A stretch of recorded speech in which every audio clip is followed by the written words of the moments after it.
Hi hello అందరూ బాగున్నారండి. ఈరోజు మా కర్రీ వచ్చేసి కోడిగుడ్లు టమాటా ఇగురు అనమాట.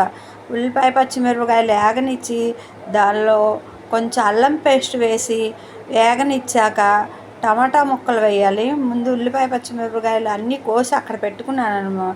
అన్నీ కోసుకున్నాక కోడిగుడ్లు ఒలిసి అన్నీ పెట్టుకోవాలి. పెట్టిన తర్వాత ఇక ఉల్లిపాయ పచ్చిమిరపకాయలు వేగనిచ్చాను ఫస్ట్. దానిలో కొంచెం అల్లం పేస్ట్ వేసాను. ఇక ఇవన్నీ మగ్గిన తర్వాత కొంచెం కారము, చూడండి అల్లం పేస్ట్ కొంచెం వేయాలి, 1 స్పూనుడు. కొంచెం పసుపు ఉప్పు వేసి బాగా మగ్గనియాలి. మగ్గనిచ్చిన తర్వాత ఈ టమాటాలు వేయాలి.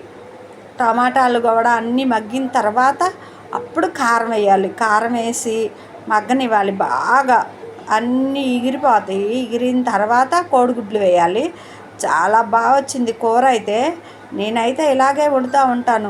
మీరు ఎలా వండుతారో కామెంట్ చేయండి. చూడండి ఎలా వచ్చిందో అన్నది మీరు చూస్తే మీకు అర్థమవుతుంది. నేనైతే ఇలాగే వండుతూ ఉంటాను కూరని. చాలా టేస్ట్గా కూడా ఉంటుంది. టమాటాలు వేసి బాగా మగ్గనిచ్చేసేయాలి. ఎగిరిపోవాలన్నమాట. మొత్తం ఎగిరిపోయిన తర్వాత కొంచెం ఉప్పు వేసేసేయాలి. ఉప్పు పసుపు వేసి బాగా మగ్గనియ్యాలి. తర్వాత కోడిగుడ్లు వేయాలి. అలా వచ్చింది. మగ్గిన తర్వాత దానిలో కారం వేసి గుడ్లు వేసాను.